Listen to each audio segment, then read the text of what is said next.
Hello friends, welcome to my YouTube channel. Thanks for watching this video. Chapter 5 line and angle से example number 1 करेंगे. In figure, ये आपको एक figure दिया हुआ है. इसके अंदर हमें पहचानना है 5 pairs of adjacent angles. Adjacent angles के 5 पेयर्स आपको बताने हैं. देखिए, सबसे पहले तो हमको पता होना चाहिए कि एडजेसेंट एंगल्स कौन से होते हैं. मान लीजिए ये दो रेज हैं,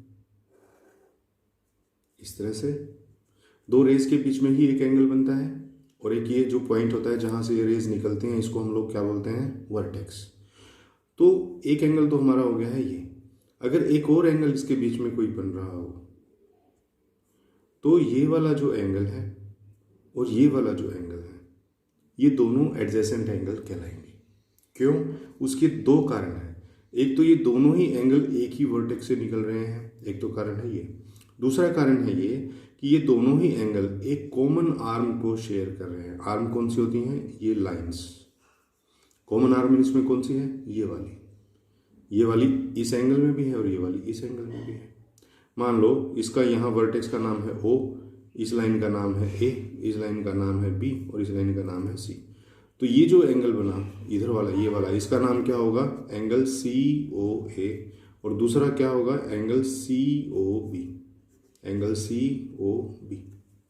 फ्रेंड्स, इस चैप्टर का इंट्रोडक्शन वीडियो मैं ऑलरेडी प्लेलिस्ट के अंदर अपलोड कर चुका हूँ, जिसके अंदर इस चैप्टर के अंदर यूज़ होने वाले हर कॉन्सेप्ट को बहुत डिटेल में समझाया गया है. अगर आप चाहें, अगर आपने अब तक वो नहीं देखा है तो आप प्लेलिस्ट में जा करके भी उसे देख सकते हैं. उससे आपको सारे कॉन्सेप्ट जो है वो क्लियर हो जाएंगे. तो देखिए, ये था हमारा एडजेसेंट एंगल्स. एडजेसेंट एंगल्स की पहचान ये है कि एक कॉमन आर्म होना जरूरी है. अगर आर्म कॉमन नहीं है तो वो एडजेसेंट नहीं होंगे. मान लो एक एंगल और यहाँ बन रहा हो, ये लाइन है, मान लो इसका नाम E है, तो ये वाला जो एंगल है COA, वो इस वाले एंगल के बराबर नहीं होगा, EOB. क्यों? क्योंकि ये वाला एंगल और ये वाला एंगल, इसके बीच में तो एक ये वाला एंगल है, कोई कॉमन आर्म इनमें शेयर हो नहीं रही, इसलिए ये दोनों एडजेसेंट नहीं होंगे. केवल ये दोनों एडजेसेंट होंगे क्योंकि इन दोनों के बीच में एक कॉमन आर्म है. ठीक है. तो एडजेसेंट एंगल्स इस फिगर के अंदर हमारे कौन कौन से हैं? देखो, हमारे इस एंगल के अंदर हैं एंगल AOE, है ना, और एंगल AOC या EOC. ये दोनों देखो, ये वाला एंगल और ये वाला एंगल, इनके बीच में एक कॉमन आर्म है. तो हम लिखेंगे angle AOE and angle EOC. उसके बाद ये वाला भी देखो, एंगल EOC और एंगल COB, इनमें ये वाली आर्म कॉमन है, तो हम लिख देंगे एंगल COB. फिर उसके बाद आप ये वाला देखिए, एंगल BOD और एंगल COB, इसके अंदर ये वाली आर्म कॉमन है, तो ये वाला नेक्स्ट है हमारा BOD, एंगल BOD. और उसके बाद लास्ट हमारा एंगल ये बचा, ये भी क्या है? एडजेसेंट है. एंगल AOD और BOD, इनके अंदर ये कॉमन आर्म है, तो हम लिख देंगे एंगल AOD भी हमारा एडजेसेंट एंगल है. उसके बाद है 3 लीनियर पेयर्स.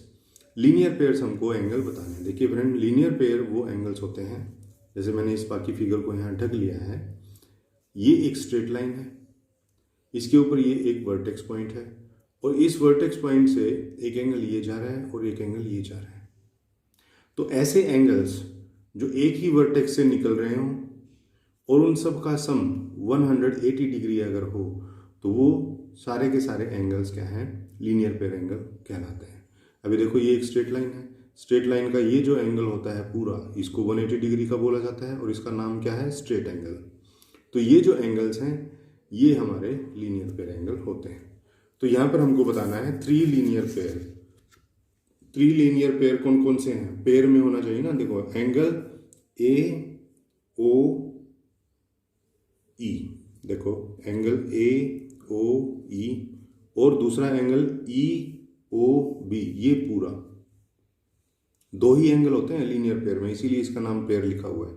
तो एक तो एंगल EOE ये वाला, और एक इसके बाद ये पूरा वाला, तो हम लिख देंगे एंगल ई ओ बी, एक तो पेयर हो गया ये। और अब देखो एक पेयर और हो सकता है, वो कौन सा, एंगल बी ओ सी, ये वाला मैं ले लूँ और फिर बाकी ये वाला ले लूँ सारा, ए ओ सी। तो हम लिख देंगे B O C and angle A O C, B O C ये वाला और ए ओ सी ये पूरे वाला।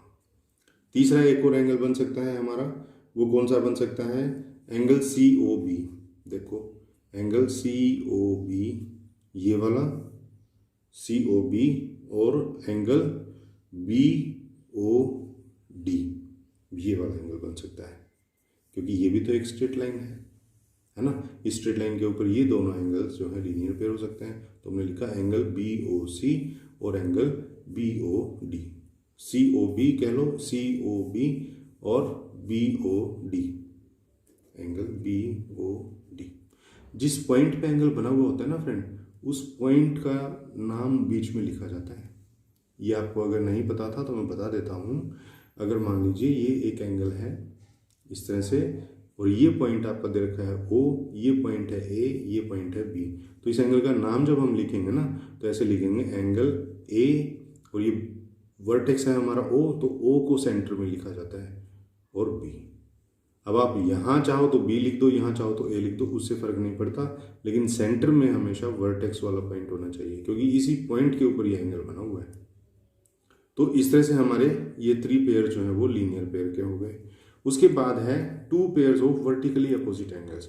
वर्टिकली अपोजिट एंगल्स वो एंगल्स होते हैं फ्रेंड कि जब दो लाइनें एक दूसरे को इंटरसेक्ट कर रही होती हैं तो उनके बीच में ये जो सामने वाले 2 एंगल्स होते हैं ये एक दूसरे के बराबर होते हैं। इसी तरह से ये वाला जो एंगल है ये इसके बराबर होगा। वर्टिकली का मतलब खड़ा रूप से और अपोजिट का मतलब आमने सामने। अब चाहे आप इन दोनों को देख लो, चाहे आप इन दोनों को देख लो, ये सभी एंगल्स बराबर होते हैं आमने सामने के। ये वाला एंगल इसके बराबर नहीं होगा, ये वाला एंगल इसके अपोजिट वाले के ही बराबर होगा। तो बस इसके अंदर 2 pair of vertical opposite angles हमको बताने हैं। कौन कौन से बनेंगे देखो, एक तो सीधा सीधा ये बन रहा है एंगल सी ओ बी और ए ओ डी, ये वाला और ये वाला। तो हम लिखेंगे एंगल सी ओ बी और एंगल ए ओ डी। एक पेयर तो बन गया है हमारा ये, और उसके बाद बन रहा है angle A O C, A O C ये पूरा और ये वाला पूरा, एंगल डी ओ बी। तो हम लिख देंगे एंगल डी ओ बी। बस यहाँ पर एंगल के निशान लगाना ना भूलें। तो ये 2 पेयर जो हैं हमारे, ये वर्टिकली अपोजिट एंगल्स हमारे इसके अंदर मिले हैं। तो फ्रेंड ये था एग्जाम्पल नंबर 1। आई होप आपको अच्छे से समझ में आ गया होगा। नेक्स्ट एग्जाम्पल्स के लिए मिलेंगे नेक्स्ट वीडियो में, तब तक के लिए